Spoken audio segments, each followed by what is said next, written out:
Hello, everyone. Good morning. It is Tuesday, May 13th. It's actually one of my cousin's daughter's birthdays, Penny, today, who turns 12, I believe. Yeah, I believe Penny is 12 years old today on May 13th. So today I want to talk about a specific topic that I've been thinking about and that came up during a few different podcasts I've been listening to. So the topic is setting an example. So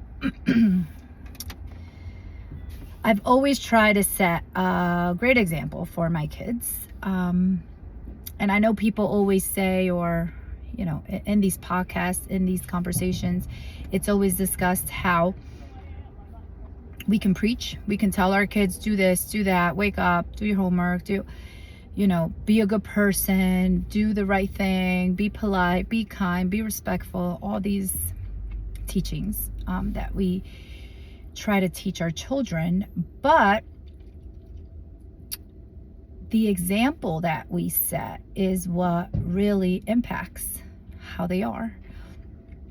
So how we act, what we do, what they see in us, and what they see in our interactions with the world and other people is actually what they will take with them. And I've noticed it a lot in my children lately, specifically my older son. I've noticed good and bad things. And it's funny because I was telling my husband the other day, I said, you know what? I've noticed that our son has some road rage. Like, he could be a passenger in my car and he'll be like, what are they doing? Honk the horn. Why are they stop? And I'm like, relax. Like, it's okay. I'm it's all right. It looks like they're lost or they're confused or, yeah, but they can move aside. And he gets so aggravated. And I don't have road rage. I'm very chill. I drive whatever. I mean, I think I do drive fast sometimes, but maybe when I was younger I did. But now I think I'm pretty like chill driving, especially after I had my kids. I made sure I watched myself and I was careful because I didn't want to, one, scare them. And I was just being extremely cautious. So I think I was probably one of those drivers that my son is telling to hurry up, move, get out of the way, or what's going on. But my husband is very, very easily ignited with his road rage. So I told him the other day, I said, I think he's getting his road rage from you because he's just getting like very aggravated and like set off. And I told him, like, relax. Like, you think that person can hear you or see you getting at, like, you're just harming yourself. So relax. Like, just let it be. It's gonna pass. It's not important. It's and I use the word that my kids use all the time, or a phrase. It's not that deep. All right, we're gonna get to where we're going and we're good. Anyway, so I saw that in him, but then I also see the good things. Like, my son is very respectful. He holds the door for people. If someone sneezes, he'll say, bless you. If, even in driving, like, someone let him go and he's like, thank you, sir. And I'm just like, they can't hear you, but he did do it like with the hand, like, thank you. But, he was like, thank you, sir. He's just very respectful. And I hear it from his teachers, his friends, other parents. They'll tell me, like, your son is such a good kid. He's so respectful. He's so polite. So I do see that he gets that from the examples we have set. I actually went to a concert with him last week on Friday. And I've gone to concerts with him before. But this one was the one that it was just him and I. We just went together. I ended up driving my niece and her friend because they were going, but they were sitting somewhere else. But I went with my son, and as we're walking through the crowd, and I love concerts, so me and my husband go to a lot of concerts, and I even go with my kids. I've taken my kids to several concerts. But since this was the first time it was just me and my son, I was like, let me be alert and aware with him. And I warned him. I said, hey, like, because I like to get there early. So we were early and it was pretty empty. So there was a lot of room to walk. We weren't bumping into anyone. But I said to him, I said, listen, it's going to get crazy later. Like, just so you know, I like to get here early. So, like, I find my seats. I get something to eat. I get my drink. Like, I'm relaxed. I'm not stressed out, like, trying to get to where I want to go before the show starts. So he was like, all right. But I'm like, just be prepared. Like, you have to stick with me because we can lose each other easily in the crowd. So we were walking, we walked a few times, whatever. So finally, like, it gets crowded. So I said, you see what I meant? That it's going to get crowded. And he is so polite that he would, like, let people cut him off, let people get in front of him. And I would turn around. I'm like, yo, like, stay with me. He's like, no, but this lady was with this guy. I didn't want them to separate her. They just, they went in front of me and I didn't want to cut them off, or I didn't want to stop them. And I'm like, oh, Lord, like, but that's him being polite. That's how he is. And he's like that with me too. Like, throughout the concert, he kept like, you okay? You good?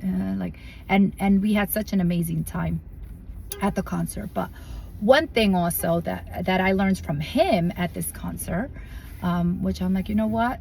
And this is not something that I've done to set the example for him, but I think maybe it's something that has affected him, and that's why he does it now. So at like 8-ish or 8:30-ish or almost 9, I said, you know what, I have some work stuff I need to do, so let me do it. And he turned around, and a few times he said, like, put your phone away, like, let's, like, be in the moment, let's enjoy the moment. Because I even said, are you going to record, are you going to take pictures? He's like, no, like, I'm going to be in the moment, he said. So I'm like, all right. So I took my phone, I'm like, oh, let me check my work stuff. And he was like, can you handle your work stuff so then put your phone away and you're here with me, like, we're in the moment. And that, like, touched me, because I was like, you know what, like, he wants to share this with me, he wants me to be in this, so let me learn this from his example. Because he put his phone away, he did not have his phone at all. And I did. I said, you know what, let me send this message, let me do the work I have to do, let me figure this out now, handle it and finish it and put it away. So I did it. And he turned around a few minutes later and he's like, are you done with work? Is it done? Like, it's over. I'm like, yeah. He's like, all right. So that's it. Like, he knew this was his time. This was us. So I would take my phone out a few times, like, to record, to take pictures of us. And there was a moment that he said, like, record this. So I would record it for him. But it just shows that it's not only us setting an example for them, they set an example for us. Because he was telling me, be in the moment, Mom, like, be in this moment with me. And I truly was. I remember texting my husband, and I'm getting, like, all teared up. I remember telling my husband, like, wow, like, I love this. This is priceless. This time I'm sharing with him right now, like, watching him in his element. He was so in it. And so many times he told me, like, thanks, Mom, this is amazing, this is the best concert I've ever been to. And even when we got there, like, we parked, I dropped my niece off and her friend in the front, because they were, like, in a skirt and they had their hair done, and they looked so nice, and it was drizzling, it was raining. So, like, we had some ponchos, so they had the ponchos on, but the friend's ponchos, like, ripped in one spot. And so I was like, you know what, girls, I'll drop you off in the front and then I'll park. And I met, like, the girls and my son. I was going to drop them off and then I'd park and I meet them in the front. So when I went to drop them off, like, the girls were getting out, and I told my son, like, get out. He's like, no, I'm going with you. And I'm like, sweetie, you can stay with them and then I'll meet you. Like, I'll call you guys and we'll meet. And he's like, no, I came with you. Like, I'm staying with you. So I'm like, all right. Like, I kind of wanted him to stay with them because they're, like, two girls. But anyway, he wanted to come with me. So he came with me. I dropped them off in the front. The girls were, close. They went in. And then we parked the car. When we parked the car, I like to park at the end, so that way we get out easy. We're not stuck in all that traffic towards the front, So I parked at the end right by the exit. So when we get out of the car, I lock the car. I say, okay, let's take a picture of where we are so we don't forget. And he said, Mom, come here. And I went over to him and he hugged me. He kissed my forehead. He kissed the top of my head. And he said, thank you so much. Like, this is the best. Thank you for doing this for me. And that just like melted my heart too. Because I'm like, of course, like, thank you for asking me to come with you. Because he could have easily gone with his friends. Anyway, so, and then he's like, let's take a picture. So we took a few pictures. And anyway, so it was just a very important moment, I think. But back to like setting the example, I think he did that also, like the thank you, the kissing my forehead, the hugging me, because I thank my parents all the time for what they do. I thank my husband. I thank my kids even when they do things for me, when we share time together, and they know that what I value, what is most important to me. And I tell them all the time, I'm like, it's not gifts, it's not what you get, it's your time. Like, you spending your time with me, or you doing something with me is more important than you giving me something, than you purchasing something for me. You know, like, that is more significant to me. So that's kind of like the example that I set for them. So for me, even when they were little, I would say like, oh, for your birthday, you know, do you want to party or do you want to go away? Because I felt like us going somewhere, and it wasn't like we were going anywhere extravagant. We would go to a kid's water park for, you know, a few days. We would go to Atlantic City for, you know, a few days for their birthday or whatever.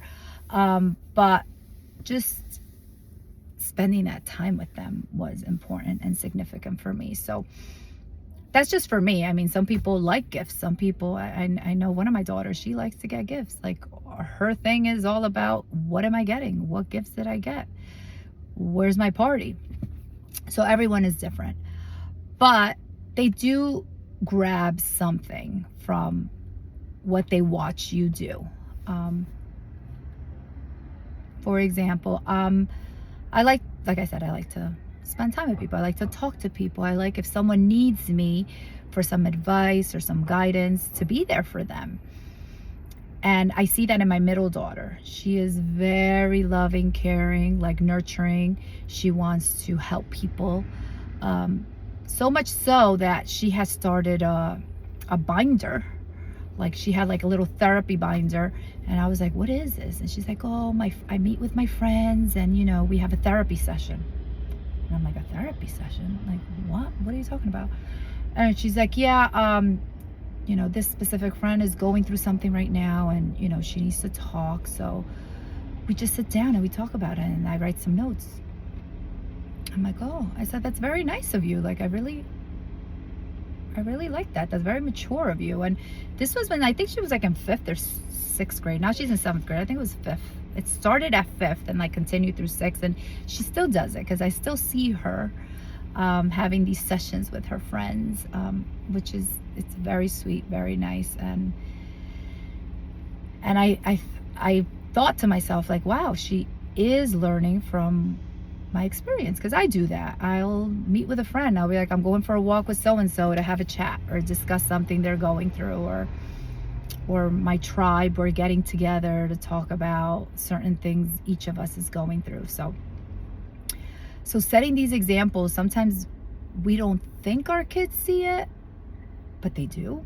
You know, they notice it, they learn from it, and they take what works for them, because it may not work for everyone, you know. And my son does the same thing, because he'll be like, I'm meeting up with such and such friend because he's going through something right now, Mom, and I need to help him. I'm like, all right. And then I even mentioned to him one time, like, hey, this friend looks like he's a little down. And he's like, did he say something to you? Did you talk to him? Do you think he needs you to talk to him? Should I ask him if he wants you to talk to him? And I'm like, and he'll ask me sometimes, like, my friend is going through something, do you mind chatting with them? And I'm like, of course, like, whatever I can do. Or like, I don't know if I'm getting through to him. Can you know, talk to him a little more? So I see that in him. My younger daughter, she definitely watches what we're doing, and she definitely it does copy our example in her own heightened way, which I love. She is extra. She is special. My little baby. I think I learn more from her than she learns from me. She's more of an example for me than I am for her. She will say to me, Mom, do you know that you said this, and that, and that is not what you were doing the other day. And she was telling me this yesterday. Like, you're telling me to act a certain way or say certain things, but then you act a certain way and you say certain things, Mom, and it's not what you're telling me to do. So she'll put me in my place. And I mean, I think we all do that. Like, we can preach and then we may not enforce or do what we're preaching for them to do. So she is she's a handful, but she is a great little girl. And she learns from all of us. She learns from me, my husband, my other kids. So I think she's benefiting from all of us. And she calls us out when we're doing something wrong. She calls us out, which is also an example because we call each other out. Like, I call my husband, my kids, and I like that because I see that some families don't do that. Their kids are doing something or inappropriate or something they shouldn't do, and they don't reprimand them, they don't correct them, or they don't guide them. And I think they're harming them, and they're harming themselves and then they don't understand why their children are the way they are. And not that I'm perfect, not that I do it every time, but if I miss something, oh, you better believe one of my kids is catching it and calling them out. My son especially, all the time. Did you see what your daughter did? That's so inappropriate. I told her that is inappropriate. And I'll tell them, sometimes I'll tell them, like, what did your brother say? Do you think that was appropriate? Do you agree with him? Do you not? So setting an example definitely is stronger than saying what to do. So let's continue to set a great example for our kids. And then even when we do something that's not so great, like this whole road rage situation that I said to my husband that I think my son is getting from him, we can correct it. Like I said to my son, you know your dad acts like that, but that's not right. That's not the right way to act. Like, you're harming yourself.